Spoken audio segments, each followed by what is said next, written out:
lot of gardeners that are just excited to get outside and do some planting, and they're coming in and getting their bulk seeds here at Anderson Seed and Garden. So if you're picking out your varieties, you can get as much, as small or as large of a quantity as you would like, and we'll just weigh it up for you right here at our seed counter. So grab some carrots there. There's enough to do about a 20-foot row.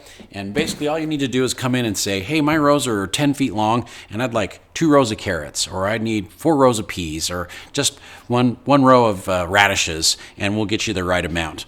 When you're out there planting, most important thing to remember is, winter, all that growing last year, erosion, there's a lot of different reasons why we end up losing some of our soil, losing some of our nutrient in our soil. And so it's important that when you're planting, you do a little bit of fertilizing. So with seeds like carrots and radishes and onions and basically whatever it is that you're planting, it's really nice to be able to put a little bit of fertilizer right in with the seeds when you plant. So we've got some great options for that here at Anderson's.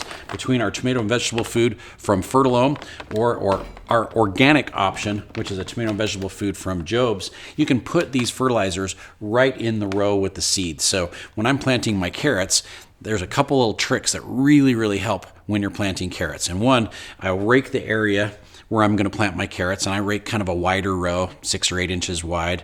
And before I put my carrots in, I'll put my organic tomato and vegetable food right in that row and just kind of work it right into the soil. So as the seeds germinate, the roots can go right into that fertilizer. This has beneficial mycorrhiza, beneficial microbes and microorganisms to really help your plants and get them going and give them the nutrient that they need as well too. So put that right in the row with the seeds. Seeds go on top.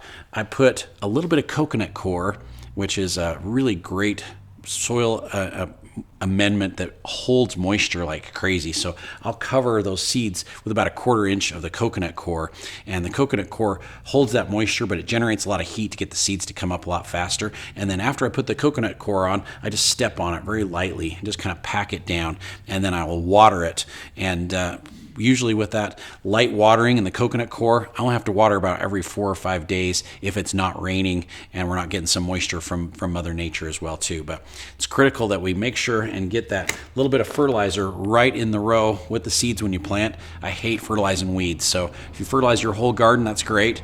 But if you're a little bit more precise and a little bit more strategic, you can put it right down the rows, right where your plants are going to grow, so they can get the nutrient and your weeds don't as well too. So make sure and use that tomato and vegetable food, whichever version you decide to go with, when you're out there planting, and you'll have a much better garden this year. Your plants will produce better, they'll get larger, they'll taste better as well too. So use that fertilizer when you're planting, it'll make a big difference.